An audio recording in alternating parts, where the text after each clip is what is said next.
Hallelujah! ನಮ್ಮ ಕರ್ತನಾದ ಯೇಸು ಕ್ರಿಸ್ತನ ನಾಮದಲ್ಲಿ ನಿಮ್ಮೆಲ್ಲರಿಗೂ ಶುಭಗಳು. Good morning. ಎದ್ದಿದ್ದೀರಾ? ಬನ್ನಿರಿ, ಒಂದು ಚಿಕ್ಕ ಪ್ರಾರ್ಥನೆಯಿಂದ ದೇವರ ವಾಕ್ಯ ಧ್ಯಾನಿಸೋಣ. ಪರಿಶುದ್ಧ ದೇವರೇ, ನಿಮಗೆ ವಂದನೆಗಳು. ನಿಮ್ಮ ಪರಿಶುದ್ಧ ಸತ್ಯವೇದದಲ್ಲಿರುವ ನಿಮ್ಮ ಮಾತುಗಳು ನಮಗೆ ಜೀವ ಕೊಡುತ್ತಿರುವಾಗ, ಆಧ್ಯಾತ್ಮಿಕ ಶಕ್ತಿ ಕೊಡುತ್ತಿರುವಾಗ ನಮ್ಮ ಮನೋನೇತ್ರಗಳು ತೆರೆಯಲ್ಪಡುವಂತೆ ನಮ್ಮೊಂದಿಗೆ ಮಾತಾಡಿರೆಂದು ಕ್ರಿಸ್ತನ ನಾಮದಲ್ಲಿ ಬೇಡುತ್ತೇನೆ ತಂದೆಯೇ, ಆಮೇನ್. ದೇವರಿಗೆ ಸ್ತೋತ್ರ. ಚೆನ್ನಾಗಿದ್ದೀರಾ? ವಾಕ್ಯ ಕ್ರಮವಾಗಿ ಕೇಳ್ತಿದ್ದೀರಾ? ಎಷ್ಟು ತ್ವರಿತವಾಗಿ ಮಾರ್ಚ್ ತಿಂಗಳು ಬಂದಿದೆ. ಮಕ್ಕಳು ಎಕ್ಸಾಮ್ಗೆ ಸಿದ್ಧರಾಗ್ತಿದ್ದಾರೆ. ಮಕ್ಕಳ ಎಕ್ಸಾಮ್ಗೋಸ್ಕರ ಅನೇಕ ತಂದೆ ತಾಯಿಗಳು ಮಕ್ಕಳನ್ನು ಅಲ್ಲಿಗೆ ಇಲ್ಲಿಗೆ ಕರೆದೊಯ್ತಾ ಇದ್ದಾರೆ. ಮತ್ತೆ ಹೊಸ ಅಕಾಡೆಮಿಕ್ ಇಯರ್ ಸ್ಟಾರ್ಟ್ ಆದ ಕೂಡಲೇ ಮತ್ತೆ ಸ್ಕೂಲು, ಫೀಸು ಎಂದು ಯೋಚಿಸಿ ಎಷ್ಟೋ ಜನ ಕಳವಳಗೊಳ್ತಿದ್ದಾರೆ. ಯೇಸುವಿನ ಮೇಲೆ ನಂಬಿಕೆ ಇಡೀರಿ ಪ್ರಿಯರೇ. ಆತನು ಪ್ರತಿ ಅವಶ್ಯಕತೆಯನ್ನು ತೀರಿಸುತ್ತಾನೆ. ಎಕ್ಸ್ಟ್ರಾ ಸಮಯ ಇದ್ದರೆ ದೇವರೊಂದಿಗೆ ಸಮಯ ಕಳೆಯಿರಿ ಹೊರತು ನಿಮ್ಮ ಸಮಯ ವ್ಯರ್ಥ ಮಾಡಿಕೊಳ್ಳಬೇಡಿರಿ. ಹಾಗೂ ಲೋಕ ಸಂಬಂಧವಾದ ಸ್ನೇಹ ಮಾಡಿ ಅನವಶ್ಯಕವಾದ ಮಾಲಿನ್ಯಕ್ಕೆ ಅವಕಾಶ ಕೊಡಬೇಡಿ. ದೇವರು ನಿಮಗೆ ಉಪಕಾರ ಮಾಡಿದಾರೋ ಎಂದು ಕೇಳಿದ್ರೆ, ಎಲ್ಲಿ ನೋಡಿದ್ರು ಯಾರು ನೋಡಿದ್ರು ಮಾಡಿದ್ದಾರೆ ಎಂದು ಹೇಳ್ತಾರೆ ಹೊರತು ದೇವರು ಯಾವ ಉಪಕಾರ ಮಾಡಿಲ್ಲ ಅನ್ನುವವರು ಬಹಳ ಅಪರೂಪವಾಗಿ ಕಾಣಿಸ್ತಾರೆ. ಒಂದು ವೇಳೆ ಯಾರಾದರೂ ಹಾಗೆ ಅಂದಿರೋದಾದ್ರೆ ಅದು ಅವರು ದೇವರು ಮಾಡಿದ ಉಪಕಾರಗಳನ್ನು ಮರೆತು ಹೋಗಿದ್ದಾರೆ ಹೊರತು ದೇವರು ಮಾತ್ರ ಅವರಿಗೆ ಯಾವ ಉಪಕಾರ ಮಾಡಲಾರದೆ ಇರಲೇ ಇಲ್ಲ ಪ್ರಿಯರೇ. ಆತನು ಪ್ರತಿಯೊಬ್ಬರಿಗೂ ಉಪಕಾರ ಮಾಡುವಾತನಾಗಿದ್ದಾನೆ. ಆತನು ಉಪಕಾರಗಳನ್ನು ಮಾಡುತ್ತಾ, ವಾಸಿ ಮಾಡುತ್ತಾ, ಸ್ವಸ್ಥಪಡಿಸುತ್ತಾ ಗ್ರಾಮಗಳಲ್ಲೆಲ್ಲ ತಿರುಗಾಡಿದ್ರು. ಎಲ್ಲರಿಗೂ ಆತನು ದೇವರಾಗಿದ್ದಾನೆ. ಎಲ್ಲರನ್ನೂ ಆತನು ಪ್ರೀತಿಸ್ತಾನೆ. ಕೆಲವರೇ ಆ ಆಶೀರ್ವಾದ ಹೊಂದಿಕೊಳ್ತಿದ್ದಾರೆ. ಕಾರಣ ಆತನ ಪ್ರೀತಿಯನ್ನು, ಆತನಲ್ಲಿರುವ ಶಕ್ತಿಯನ್ನು ನೀವಿನ್ನೂ ಗುರುತಿಸಿಲ್ಲ ಎಂದರ್ಥ. ಆತನಲ್ಲಿ ಇನ್ನೂ ನಂಬಿಕೆ ಇಟ್ಟಿಲ್ಲ ಎಂದರ್ಥ. ನಂಬಿ ಪ್ರಿಯರೇ, ಅದ್ಭುತಗಳಾಗುತ್ತವೆ. ಯೇಸುವಿನ ನಾಮದಲ್ಲಿ ಅದ್ಭುತಗಳು ಆಗ್ತವೆ. ಅನುದಿನವೂ ಅನುಕ್ಷಣವೂ ಒಂದಲ್ಲ ಒಂದು ಅದ್ಭುತ ನಡೆಯುತ್ತಲೇ ಇದೆ. ನಾವು ಗುರುತಿಸಿದ್ರೂ ಗುರುತಿಸದೇ ಇದ್ದರೂ ಕೂಡ. ಹೌದು, ದೇವರು ಎಷ್ಟೋ ಉಪಕಾರ ಮಾಡಿದ್ದಾರೆ ಅನ್ನುತ್ತೀರಿ. ಬಹಳಷ್ಟು ಸ್ಥಳಗಳಲ್ಲಿ ನಮ್ಮ ಕನ್ನಡಿಗರಿಗೆ ಸಾಕ್ಷಿ ಹೇಳ್ರಿ ಅಂದರೆ ಒಂದೇ ಸಮನೆ ಗಂಟೆ ಸಾಕ್ಷಿ ಹೇಳಲು ಸಿದ್ಧರಾಗಿರ್ತಾರೆ. ನಮ್ಮ ದೇವರು ಆಗ ಇಂತಹ ಕಾರ್ಯ ಮಾಡಿದ್ರು, ಈಗ ಇಂತಹ ಕಾರ್ಯ ಮಾಡಿದ್ರು, ಮಕ್ಕಳ ಜೀವಿತದಲ್ಲಿ ಹೀಗೆ ಮಾಡಿದ್ರು, ಹೊಲದ ವಿಷಯದಲ್ಲಿ ದೇವ್ರ ಕಾರ್ಯ ಮಾಡಿದ್ರು. ಅಷ್ಟೇ ಅಲ್ಲ, ವ್ಯಾಧಿಗಳಿಂದ ಹೊರ ಬಂದಿದ್ದೇವೆ, ಆಪರೇಷನ್ ಇಲ್ಲದೆ ದೇವರು ವಾಸಿ ಮಾಡಿದ್ದಾರೆ ಎಂದು ಗಡಗಡಗಡ ಅಂತ ಹೇಳುತ್ತಲೇ ಇರ್ತಾರೆ. ಒಂದು ಸಾರಿ ಇದೇ ರೀತಿ ಒಂದು ಮೀಟಿಂಗಲ್ಲಿ ಒಬ್ಬ ಸಹೋದರಿಗೆ ಸಾಕ್ಷಿ ಹೇಳಂದ್ರೆ 10-15 ನಿಮಿಷ ಆದರೂ ಹೇಳುತ್ತಲೇ ಇದ್ದಳು. ಅಮ್ಮ ಸ್ವಲ್ಪ ನಿಲ್ಸಮ್ಮ, ನಿಲ್ಸು. ಆಯ್ತು ಸರಿ, ದೇವರು ಬಹಳ ಉಪಕಾರ ಮಾಡಿದ್ದಾರೆ ಅಂದೆ. ಹೌದಲ್ವೋ? ಹೌದು, ಹೌದಯ್ಯ ಅಂದ್ರು. ಅಷ್ಟೊಂದು ಉಪಕಾರ ಮಾಡಿದ ದೇವರಿಗೆ ನೀವೇನ್ ಮಾಡಿದ್ರಿ? ಅಷ್ಟೊಂದು ಉಪಕಾರ ಮಾಡಿದಂತಹ ದೇವರಿಗೆ ನಿಮ್ಮ ಕೃತಜ್ಞತಾ ಸ್ತುತಿಯನ್ನು ನೀವು ಹೇಗೆ ತಿಳಿಯಪಡಿಸಿದಿರಿ? ಹೇಗೆ ಆತನನ್ನು ಮಹಿಮೆಪಡಿಸಿದ್ದೀರಿ? ಹಳ್ಳಿ ಊರಲ್ಲಾದರೆ ನಾವೆಲ್ಲರಿಗೂ ಸಿಹಿ ಹಂಚಿದೆವು, ಇಲ್ಲವೇ ನಮ್ಮ ಮನೆಯಲ್ಲಿ ಕೂಟ ಇಟ್ಕೊಂಡಿದ್ದೆವು ಎಂಬುದಾಗಿ ಹೇಳ್ತಾರೆ. ಇನ್ನು ಕೆಲವರು ಹೇಳ್ತಾರೆ, ಎಲ್ಲರಿಗೂ ಅನ್ನದಾನ ಮಾಡಿದ್ದೇವೆ ಹಾಗೂ ವಸ್ತ್ರದಾನ ಮಾಡಿದ್ದೇವೆ ಅನ್ನುತ್ತಾರೆ.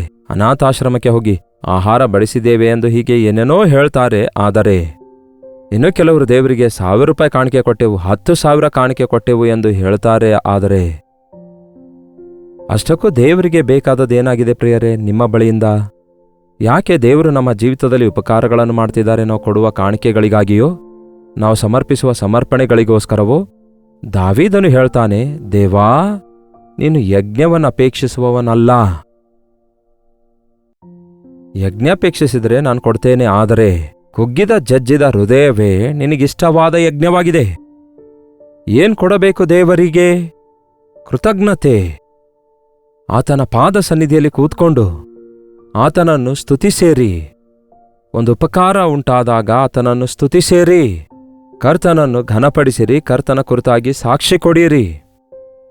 ಅಷ್ಟೇ ಹೊರತು ನಾನೇನೋ ದೇವರಿಗೆ ಕೊಟ್ಬಿಟ್ಟೆ, ನನಗೇ ದೇವರು ಋಣಸ್ಥರಾಗಿದ್ದಾರೆ ಎನ್ನುವ ರೀತಿಯಲ್ಲಿ ದಿನ ಅನೇಕ ವಿಶ್ವಾಸಿಗಳು ಇದ್ದಾರೆ. ನಾನು ದೇವರಿಗೆ ಎಷ್ಟೋ ಮಾಡಿದ್ದೇನೆ, ನಾನು ಚರ್ಚ್ ಕಟ್ಟಿಸಿದ್ದೇನೆ, ಚರ್ಚಿಗೆ ಸಹಾಯ ಮಾಡಿದ್ದೇನೆ, ನಾವು ದೇವರಿಗಾಗಿ ಅದನ್ನು ಕೊಟ್ಟೆವು, ಇದು ಕೊಟ್ಟೆವು, ದೇವರು ನಮಗೇನು ಕೊಟ್ಟಿದ್ದಾರೆ ಎಂದು ಅನೇಕರು ಗುಣಗುಟ್ಟುವುದನ್ನು ಕೂಡ ನಾವು ನೋಡುತ್ತೇವೆ.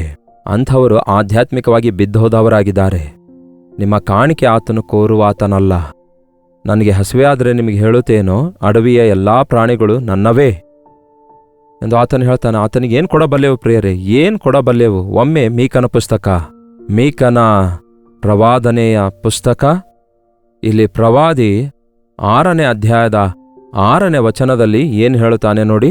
6ನೇ ವಚನ, ನಾನು ಯೆಹೋವನ ಸನ್ನಿಧಿಯಲ್ಲಿ ಯಾವ ಕಾಣಿಕೆಯೊಡನೆ ಕಾಣಿಸಿಕೊಳ್ಳಲಿ, ಯಾವುದನ್ನು ಅರ್ಪಿಸಿ ಮಹೋನ್ನತ ದೇವರ ಸಮ್ಮುಖದಲ್ಲಿ ಅಡ್ಡಬೀಳಲಿ. ಹೋಮದ ಪಶುಗಳನ್ನೂ 1 ವರ್ಷದ ಕರುಗಳನ್ನೂ ತೆಗೆದುಕೊಂಡು ಬಂದು ಆತನ ಮುಂದೆ ಕಾಣಿಸಿಕೊಳ್ಳಲೋ, ಸಾವಿರಾರು ಟಗರುಗಳನ್ನು ಲಕ್ಷೋಪಲಕ್ಷ ತೈಲ ಪ್ರವಾಹಗಳನ್ನು ನೋಡಿ ಯೆಹೋವನು ಮೆಚ್ಚಾನೇ. ನನ್ನ ದ್ರೋಹದ ನಿಮಿತ್ತ ನನ್ನ ಚೊಚ್ಚಲ ಮಗನನ್ನು ಅರ್ಪಿಸಲೋ, ನನ್ನ ಆತ್ಮದ ಪಾಪಕ್ಕಾಗಿ ನನ್ನ ಗರ್ಭದ ಫಲವನ್ನು ಸಲ್ಲಿಸಲೋ. ದೇವರೇ, ನೀನು ಮಾಡಿದ ಉಪಕಾರಕ್ಕೆ ಬದಲಾಗಿ ಏನನ್ನು ತೆಗೆದುಕೊಂಡು ಬರಲಿ ನಾನು? ಸರ್ವಾಂಗ ಹೋಮ ತೆಗೆದುಕೊಂಡು ಬರಲೋ, ಹೋಮದ ಪಶುಗಳನ್ನು ಕರುಗಳನ್ನು ತಂದು ಅರ್ಪಿಸಲೋ, ಸಾವಿರಾರು ಟಗರುಗಳನ್ನು ಅರ್ಪಿಸಲೋ, ಲಕ್ಷೋಪಲಕ್ಷ ತೈಲ ಪ್ರವಾಹಗಳನ್ನು ತಂದು ಅರ್ಪಿಸುವುದಾದರೆ ಯೆಹೋವನು ಮೆಚ್ಚಾನೇ. ಏನನ್ನು ಅರ್ಪಿಸಲಿ? ನನ್ನ ಚೊಚ್ಚಲ ಮಗನನ್ನು ನಿನಗೆ ಅರ್ಪಿಸಲೋ. ಇದೆಂತಹ ಕಾರ್ಯ ನೋಡಿ. ದೇವರಿಗೆ ಯಜ್ಞ ಅರ್ಪಿಸಿ ಅಂದ್ರೆ ಮಕ್ಕಳನ್ನು ಅರ್ಪಿಸುತ್ತೇನೆ ಅನ್ನುತ್ತಾರಲ್ಲವೇ ಇವರು? ಮಕ್ಕಳನ್ನು ದೇವರು ನಮಗೆ ಕೊಟ್ಟಿರೋದು ಆತನ ಬಹುಮಾನವಾಗಿದೆ. ಮಕ್ಕಳನ್ನು ಸಾಕಿ ಸಲಹಿ ಬೆಳೆಸಿ ದೊಡ್ಡವರನ್ನಾಗಿ ಮಾಡಬೇಕು. ಅರ್ಪಿಸಬೇಕಾದ್ರೆ ಆತನ ಸೇವೆಗೆ ಬೇಕಾದ್ರೆ ಅರ್ಪಿಸಿಕೊಡಿ. ಆದರೆ ಚೊಚ್ಚಲ ಮಗನನ್ನು ನಾನು ನಿನಗೆ ಅರ್ಪಿಸಲೋ ಅಂದರೆ ನಿನಗೆ ಬಲಿ ಕೊಡಲೋ ಅನ್ನುತ್ತಾರೆ ನೋಡಿ. ಏನ್ ಕೊಡಬಲ್ಲೆವು? ಏನ್ ಕೊಟ್ರೆ ಕನಿಷ್ಠ ಆತನ ಋಣ ತೀರುತ್ತೆ ಹೇಳ್ರಿ? ನನಗೆ ಗೊತ್ತಿರುವುದರ ಮೇರೆಗೆ ದೇವರು ನಮಗೆ ಮಾಡಿರುವ ಮೇಲುಗಳಿಗೆ ನಾವೇನ್ ಕೊಟ್ಟರೂ ಕೂಡ ಆತನ ಋಣ ನಾವು ತೀರಿಸ್ಲಿಕ್ಕಾಗಲ್ಲ. ಆತನು ಮಾಡಿರುವ ಈ ಸಣ್ಣ ಪುಟ್ಟ ಎಲ್ಲ ಉಪಕಾರ ಜ್ಞಾಪಕ ಮಾಡಿಕೊಳ್ತಿದ್ದೇವೆ. ಆದರೆ ನಿತ್ಯ ನರಕಕ್ಕೆ ಹೋಗುವಂತಹ ನಮ್ಮ ಆತ್ಮವನ್ನು ಪರಲೋಕ ರಾಜ್ಯಕ್ಕೆ ವಾರಸುದಾರರಾಗಿರುವುದಕ್ಕಾಗಿ ಆತನು ಮಾಡಿದ ಶಿಲುಬೆಯ ಯಜ್ಞದೊಂದಿಗೆ ಹೋಲಿಸೋದಾದರೆ ಮತ್ತೆ ಯಾವುದೇ ಯಜ್ಞವಾಗಲಿ, ಕಾಣಿಕೆಯಾಗಲಿ, ಬಲಿ ಅರ್ಪಣೆಯಾಗಲಿ ಸಾಕಾಗಲ್ಲ. ಅದಕ್ಕಾಗಿಯೇ ಆತನಿಗೆ ನಾವು ಏನು ಕೊಟ್ಟರೂ ಕೂಡ ಆತನ ಋಣ ತೀರಿಸಿಕೊಳ್ಳಲಿಕ್ಕಾಗಲ್ಲ. ಆದಾಗ್ಯೂ ಆತನು ನಮ್ಮಿಂದ ಅಪೇಕ್ಷಿಸೋದೇನೆಂದರೆ, ಮುಂದಿನ ವಚನ ಏನು ಹೇಳುತ್ತೆ ನೋಡಿ. 6ನೇ ಅಧ್ಯಾಯ 8ನೇ ವಚನದಲ್ಲಿ, ಮನುಷ್ಯನೇ ಒಳ್ಳೆಯದು ಇಂಥದೇ ಎಂದು ಯೆಹೋವನು ನಿನಗೆ ತೋರಿಸಿದಾನಷ್ಟೇ. ದೇವರು ನಮ್ಮಿಂದ ಕೋರಿಕೊಳ್ಳೋದೇನೆಂದರೆ ಉತ್ತಮವಾದದ್ದು. ಅದನ್ನು ನಮಗೆ ತಿಳಿಯಪಡಿಸಿದ್ದಾರೆ. ಯಾವಾಗ ತಿಳಿಸಿದ್ದಾರೆ ಅಂತ ನೀವು ಅನ್ನುತ್ತೀರೇನೋ? ಅದಕ್ಕೆ ವಾಕ್ಯ ಓದಬೇಕು. ವಾಕ್ಯ ಓದಿ ದೇವರ ಮನಸ್ಸು ತಿಳ್ಕೊಳ್ಬೇಕು. ದೇವರ ಆ ಅಪೇಕ್ಷೆ ಏನಾಗಿದೆ, ದೇವರು ನಮ್ಮಿಂದ ಅಪೇಕ್ಷಿಸುವುದು ಏನಾಗಿದೆ ಎಂಬುದಾಗಿ ತಿಳ್ಕೊಳ್ಬೇಕು. ಆತನು ನಮ್ಮಿಂದ ಏನನ್ನು ಕೋರಿಕೊಳ್ತಿದ್ದಾರೆ ಎಂದು ತಿಳ್ಕೊಳ್ಬೇಕು. ಹೌದಲ್ಲವೇ? ಯಾವುದು ಉತ್ತಮವಾದದೆಂದು ನಿಮಗೆ ತಿಳಿಯಪಡಿಸಲಾಗಿದೆ. ಏನೆಂದು ಅಲ್ಲಿ ವಿವರಿಸಲಾಗಿದೆ ನೋಡಿ. ನ್ಯಾಯವನ್ನು ಅನುಸರಿಸುವುದು, ಕರುಣೆಯಲ್ಲಿ ಆಸಕ್ತನಾಗಿರುವುದು, ದೀನ ಮನಸ್ಸುಳ್ಳವರಾಗಿ ನಿಮ್ಮ ದೇವರ ಮುಂದೆ ನಡೆದುಕೊಳ್ಳುವುದು. ಇಷ್ಟೇ ಅಲ್ಲವೂ ಯೆಹೋವನು ನಿಮ್ಮಿಂದ ಅಪೇಕ್ಷಿಸಿರೋದು? ಏನ್ ಕೇಳ್ತಿದಾರಂತೆ? ನ್ಯಾಯದಿಂದ ನಡ್ಕೊಳ್ಳಿರಿ, ಅನ್ಯಾಯ ಮಾಡಬೇಡಿ, ಅನ್ಯಾಯ ಮಾಡಬೇಡಿ. ನಾನು ದೇವರಿಗೆ ಅನ್ಯಾಯ ಮಾಡಲಿಲ್ವಲ್ಲ, ನನ್ನ ಹೆಂಡತಿಗೆ ಅಷ್ಟೇ ಬಿಟ್ಟುಬಿಟ್ಟೆ ಅನ್ನುತ್ತೀರಾ? ಕೇಳಿ ಪ್ರಿಯರೇ, ಹೆಂಡತಿಗೂ ಅನ್ಯಾಯ ಮಾಡಿದ್ರು ಕೂಡ ಅದು ನೀವು ದೇವರಿಗೆ ಅನ್ಯಾಯ ಮಾಡಿದ ಹಾಗೆ. ನಾನು ಯಾರಿಗೂ ಅನ್ಯಾಯ ಮಾಡಲಿಲ್ವಲ್ಲ, ನನ್ನ ಮನೆಯವರು, ನನ್ನ ಸ್ವಂತವರು, ನನ್ನ ಒಡ ಹುಟ್ಟಿದವರು ಎಂದು ನಾವು ಅಂದುಕೊಳ್ತೇವೆ ಬಹಳಷ್ಟು ಸಾರಿ. ಅವರಿಗೆ ನಾನು ಯಾವ ಅನ್ಯಾಯ ಮಾಡಲಿಲ್ವಲ್ಲ, ನನಗೆ ತೋಚಿದ್ದು ನಾನು ಮಾಡಿದ್ದೇನೆ ಎಂದು ಯೋಚಿಸಿ ವಿಚ್ಛೇದನ ಪಡೆದುಕೊಳ್ಳಲು ಇಚ್ಛಯಿಸುವ ಗಂಡ ಹೆಂಡತಿಯರೇ ಕೇಳ್ರಿ. ನೀವು ಬೇರೆ ಆಗುವಂಥದ್ದು ಒಬ್ಬರಿಗೊಬ್ಬರು ಅನ್ಯಾಯ ಮಾಡುವಂಥದ್ದಾಗಿದೆ. ಯೌವನ ಪ್ರಾಯದಲ್ಲಿ ಬಿಡಲ್ಪಟ್ಟ ಹೆಂಡತಿಯ ನಿಮಿತ್ತವಾಗಿ ಆತನು ಉತ್ತರಾಧಿಕಾರಿಯಾಗಿರುತ್ತೇನೆಂದಿದ್ದಾರೆ. ನೀವು ದೇವರೊಂದಿಗೆ ಸರಿಯಾಗಿರುವಾಗ ನೀವು ನಿಮ್ಮ ನೆರೆಯವರೊಂದಿಗೆ ಸರಿಯಾಗಿರಬೇಕು, ನಿಮ್ಮ ಮನೆಯವರೊಂದಿಗೆ ಸರಿಯಾಗಿರಬೇಕು. ದೇವರು ಕೋರಿಕೊಳ್ಳುವಂಥದ್ದು, ದೇವರು ಮೆಚ್ಚಿಕೊಳ್ಳುವಂಥದ್ದು ನೀವು ನ್ಯಾಯವಾಗಿ ನಡ್ಕೊಳ್ಬೇಕು. ಯಾರಾದರೂ ನಿಮಗೆ ಅನ್ಯಾಯ ಮಾಡಿದ್ರೆ ಅದಕ್ಕೆ ನೀವೇನು ಮಾಡ್ತೀರಿ? ಅವರ ಅನ್ಯಾಯ ಮಾಡಿದ್ದಕ್ಕೆ ನಾನು ಅನ್ಯಾಯ ಮಾಡಿದ್ದೇನೆ ಅಂತ ಹೇಳಿ ನಿಮ್ಮನ್ನು ನೀವು ಸಮರ್ಥಿಸಿಕೊಳ್ತೀರಿ. ಹೌದು, ಇದು ಅನ್ಯಾಯಗಾರರಿರುವಂತಹ ಲೋಕವೇ ಆಗಿದೆ. ಅನ್ಯಾಯದಿಂದ ತುಂಬಿಕೊಂಡ ಪ್ರಪಂಚವಾಗಿದೆ. ಎಲ್ಲಿ ನೋಡಿದ್ರೂ ಅನ್ಯಾಯ ನಡೆಯುತ್ತಿದೆ. ನೀವು ಅನ್ಯಾಯ ಮಾಡೋದಾದರೆ ನಿಮಗೂ ಅವರಿಗೂ ವ್ಯತ್ಯಾಸ ಏನಿರುತ್ತೆ? ಮತ್ತೆ ಯೇಸುವನ್ನು ನಂಬಿದ್ದೇನೆಂದು ಹೇಳುವುದರಲ್ಲಿ ಪ್ರಯೋಜನವೇನು? ಯಾರೇ ನಮಗೆ ಅನ್ಯಾಯ ಮಾಡಿದರೂ ಅವರಿಗೆ ನಾವು ನ್ಯಾಯವನ್ನೇ ಮಾಡಬೇಕು. ಕೆಟ್ಟತನವನ್ನು ಕೆಟ್ಟತನದಿಂದಲ್ಲ ಪ್ರಿಯರೇ, ಕೆಟ್ಟತನವನ್ನು ಒಳ್ಳೆತನದಿಂದ ಜಯಿಸಬೇಕು. ನ್ಯಾಯದಿಂದ ನಡೆದುಕೊಳ್ಳಿರಿ. ನಿಮ್ಮ ಪಕ್ಷದಲ್ಲಿ ನೆರವೇರುವುದು ದೇವರ ನ್ಯಾಯ, ನಿಮ್ಮ ನ್ಯಾಯ ಸ್ವಂತ ನ್ಯಾಯವಲ್ಲ. ದೇವರ ದೃಷ್ಟಿಯಲ್ಲಿ ಯಾವುದು ನ್ಯಾಯವಾಗಿದೆಯೋ ಅದನ್ನು ನೀವು ಹೊಂದಿಕೊಂಡು ಜೀವಿಸಿರಿ. ನ್ಯಾಯದಿಂದ ನಡೆದುಕೊಳ್ಳಿರಿ, ಕರುಣೆಯನ್ನು ಪ್ರೀತಿಸಿರಿ. ಪ್ರತಿಯೊಂದೊಂದಕ್ಕೂ ಕೋಪಗೊಳ್ಳಬಾರದು, ಸಿಟ್ಟಿಗೊಳಗಾಗಬಾರದು.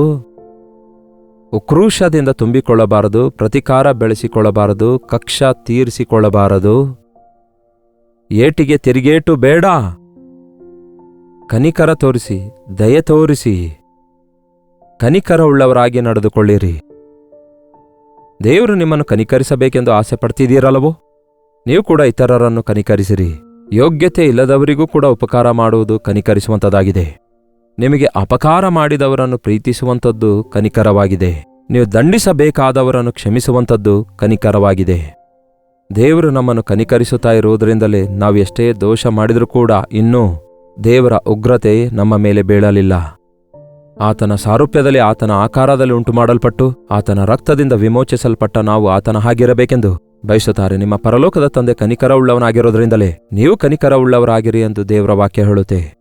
ಕನಿಕರವುಳ್ಳವರಾಗಿ ನಡೆದುಕೊಳ್ಳಿರಿ, ಕನಿಕರ ಪ್ರೀತಿಸಿರಿ, ದೀನ ಮನಸ್ಸುಳ್ಳವರಾಗಿ ನಿಮ್ಮ ದೇವರ ಮುಂದೆ ನಡೆದುಕೊಳ್ಳಿರಿ. ದೀನ ಮನಸ್ಸುಳ್ಳವರಾಗಿ ನಿಮ್ಮ ದೇವರ ಮುಂದೆ ನಡೆದುಕೊಳ್ಳಿರಿ. ಯಾವಾಗಲೂ ದೀನ ಮನಸ್ಸುಳ್ಳವರಾಗಿರಿ. ಈ ಲೋಕ ಅಹಂಕಾರಿಗಳಿಂದ ತುಂಬಿಕೊಂಡಿದೆ, ಗರ್ವಿಷ್ಠರಿಂದ ತುಂಬಿಕೊಂಡಿದೆ. ಈ ದಿನ ಬಹಳಷ್ಟು ಜನರು ದೇವರೇನಾದರೂ ಸ್ವಲ್ಪ ಅವರನ್ನು ಹೆಚ್ಚಿಸಿ ಆಶೀರ್ವದಿಸಿದಾಗ ಅಥವಾ ಅಭಿವೃದ್ಧಿಪಡಿಸಿದಾಗ ಗರ್ವಪಡ್ತಿದ್ದಾರೆ. ಕುಲದ ಗರ್ವ, ಮತದ ಗರ್ವ, ಸೌಂದರ್ಯ ಗರ್ವ, ಬಲದ ಗರ್ವ, ಧನದ ಗರ್ವ, ಎಷ್ಟೋ ರೀತಿಯ ಗರ್ವ ಮನುಷ್ಯರನ್ನು ಕಾಡಿಸಿ ಪೀಡಿಸ್ತೇವೆ. ದೇವರು ನಮ್ಮನ್ನು ಆಶೀರ್ವದಿಸುವಾಗ ನಾವು ಎಲ್ಲದರಲ್ಲಿ ಫಲಿಸ್ತೇವೆ, ಅಭಿವೃದ್ಧಿ ಹೊಂದುತ್ತೇವೆ. ಅದರ ನಿಮಿತ್ತ ನಾವು ಅತಿಶಯ ಪಡಬಾರದು, ಮತ್ತಷ್ಟು ಹೆಚ್ಚು ತಗ್ಗಿಸಿಕೊಳ್ಳಬೇಕು. ಮತ್ತಷ್ಟು ಹೆಚ್ಚು ದೀನರಾಗಿ, ದೀನ ಮನಸ್ಸುಳ್ಳವರಾಗಿ ನಡೆದುಕೊಳ್ಳಬೇಕು. ಎಷ್ಟು ಹೆಚ್ಚಿಸಲ್ಪಡ್ತೇವೋ ಅಷ್ಟೇ ತಗ್ಗಿಸಿಕೊಳ್ಳಬೇಕು. ಅಹಂಕಾರದ ಮನಸ್ಸು ಸೈತಾನನಿಗೆ ಸಂಬಂಧಪಟ್ಟದಾಗಿದೆ. ಗರ್ವಿಷ್ಠರನ್ನು ಆತನು ದೂರದಿಂದ ನೋಡುತ್ತಾನೆ. ದೀನ ಮನಸ್ಸುಳ್ಳವರಾಗಿ ಆತನ ಮುಂದೆ ನಡೆದುಕೊಳ್ಳಿರಿ. ಇಷ್ಟೇ ಅಲ್ಲವೋ ಯೆಹೋವನು ಕೇಳ್ತಿರೋದು? ಇಷ್ಟೇ ಅಲ್ಲವೋ ದೇವರು ನಮ್ಮಿಂದ ಅಪೇಕ್ಷಿಸೋದು?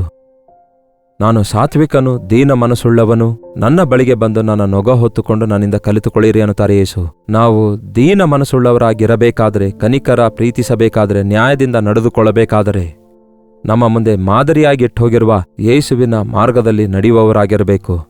ನಮ್ಮ ಸ್ವಂತ ಮಾರ್ಗವನ್ನಲ್ಲ, ಆತನ ನೊಗ ನಮ್ಮ ಮೇಲೆ ಇಟ್ಟುಕೊಂಡು ನಮ್ಮ ಪಕ್ಕದಲ್ಲಿ ಯೇಸು ನಡೆಯುತ್ತಿರುವಾಗ ಆತನೊಂದಿಗೆ ನಾವು ನಡೆಯುವಾಗ ಆತನ ಹಾಗೆ ಈ ಲೋಕದಲ್ಲಿ ಜೀವಿಸಬಲ್ಲೆವು. ಅಂತಹ ಜೀವಿತ ಯೇಸು ನಮ್ಮೆಲ್ಲರಿಗೂ ಅನುಗ್ರಹಿಸಲಿ. ಪ್ರಾರ್ಥನೆ. ಪರಿಶುದ್ಧ ದೇವರೇ, ಪ್ರೀತಿಯುಳ್ಳ ತಂದೆಯೇ, ಮತ್ತೊಂದು ಸಾರಿ ಈ ಸಮಯದಲ್ಲಿ ನಮ್ಮೆಲ್ಲರನ್ನು ದರ್ಶಿಸಿರಿ ದೇವರೇ. ಎಷ್ಟೋ ಉಪಕಾರ ನಮಗಾಗಿ ಮಾಡಿದ್ದೀರೆಂದು ನಾವು ಗುರುತಿಸ್ತಿದ್ದೇವೆ, ಸ್ತುತಿಸುತ್ತೇವೆ, ಅಲ್ಲಿಗೆ ನಾವು ಸುಮ್ಮನೆ ಇರುತ್ತಿದ್ದೇವೆ. ಆದರೆ ನೀವು ಮಾಡಿದ ಉಪಕಾರಗಳಲ್ಲಿ ಯಾವುದೊಂದನ್ನು ಮರೆಯದಂತೆ, ನೀವು ಆಶಿಸಿದಂತಹ ಸ್ಥಾನದಲ್ಲಿ ನ್ಯಾಯವಾಗಿ ನಡೆದುಕೊಳ್ಳುವಂತೆ, ಕನಿಕರವುಳ್ಳವರಾಗಿ ನಡೆದುಕೊಳ್ಳುವಂತೆ, ದೀನ ಮನಸ್ಸುಳ್ಳವರಾಗಿ ನಿಮ್ಮ ಮುಂದೆ ಪ್ರವರ್ತಿಸುವಂತೆ ನಮ್ಮೆಲ್ಲರಿಗೂ ಸಹಾಯ ಮಾಡಿರಿ. ನಮ್ಮ ಕಾಣಿಕೆ ಯಜ್ಞಗಳಿಗಿಂತ ಕುಗ್ಗಿದ ಜಜ್ಜಿದ ಹೃದಯವನ್ನೇ ನೀವು ಕೋರಿಕೊಳ್ತಾ ಇದ್ದೀರಿ. ಎಲ್ಲ ವೇಳೆಯಲ್ಲಿ ದೇವರೇ, ಸ್ತುತಿ ಕೃತಜ್ಞತೆಯಿಂದ ಕೂಡಿರುವ, ಪಶ್ಚಾತ್ತಾಪದಿಂದ ಕೂಡಿರುವ, ದೀನ ಮನಸ್ಸುಳ್ಳವರಾಗಿ ನಿಮ್ಮ ಪಾದ ಸನ್ನಿಧಿಯಲ್ಲಿ ಆಧ್ಯಾತ್ಮಿಕವಾಗಿ ಮೇಲಿಂದ ಮೇಲೆ ನಮ್ಮನ್ನು ನಾವು ಅರ್ಪಿಸಿಕೊಳ್ಳುತ್ತಾ ಸಮರ್ಪಿಸಿಕೊಳ್ಳುವಂತೆ, ನಿಮ್ಮ ಕೃಪೆಯಲ್ಲಿ ಭದ್ರಗೊಳ್ಳುವಂತೆ ನಮ್ಮಲ್ಲಿ ಪ್ರತಿಯೊಬ್ಬರಿಗೂ ಸಹಾಯ ಮಾಡಿರೆಂದು ಕ್ರಿಸ್ತನ ನಾಮದಲ್ಲಿ ಬೇಡುತ್ತೇವೆ ತಂದೆಯೇ, ಆಮೇನ್. ನಮ್ಮ ತಂದೆಯಾದ ದೇವರ ಪ್ರೀತಿಯು, ಮಗನಾಗಿರುವ ಕ್ರಿಸ್ತನ ಕೃಪೆಯು, ಆದರಣೆಕರ್ತನಾದ ಪವಿತ್ರಾತ್ಮನ ಸಹವಾಸವು ಕೂಡಿ ಬಂದಿರುವ ನಮ್ಮೆಲ್ಲರ ಸಂಗಡ ಇಂದಿಗೂ ಸದಾಕಾಲಕ್ಕೂ ನೆಲೆಯಾಗಿರಲಿ. ಆಮೇನ್. ದೇವರಿಗೆ ಸ್ತೋತ್ರ. ನಿಮ್ಮ ಪ್ರಾರ್ಥನಾ ಮನವಿ 8939731313 ನಂಬರ್ಗೆ ಹಾಗೂ ನೀವು ಇತರ ದೇಶದಿಂದ ವೀಕ್ಷಿಸುವುದಾದರೆ ಕೊಡಲ್ಪಟ್ಟ ಇದೇ ನಂಬರ್ಗೆ ಒಂದು ಟೆಕ್ಸ್ಟ್ ಆಗಲಿ ವಾಯ್ಸ್ ಮೆಸೇಜ್ ಮುಖಾಂತರ ವಾಟ್ಸಪ್ ಕಳಿಸಿಕೊಡಿರಿ. ನಾವು ನಿಮಗಾಗಿ ಪ್ರಾರ್ಥಿಸ್ತಿದ್ದೇವೆ, ನೀವು ಕೂಡ ಪ್ರಾರ್ಥಿಸಿ. ಕರ್ತನ ಚಿತ್ತವಿರುವುದಾದರೆ ಮತ್ತೆ ನಾಳೆ ಇದೇ ಅನುದಿನದ ಧ್ಯಾನ ಎಂಬ ಕಾರ್ಯಕ್ರಮದಲ್ಲಿ ಮತ್ತೊಮ್ಮೆ ಭೇಟಿಯಾಗೋಣ. ಅಲ್ಲಿವರೆಗೂ ದೇವರ ಮಹಾಕೃಪೆ ನಿಮ್ಮೆಲ್ಲರೊಂದಿಗಿರಲಿ.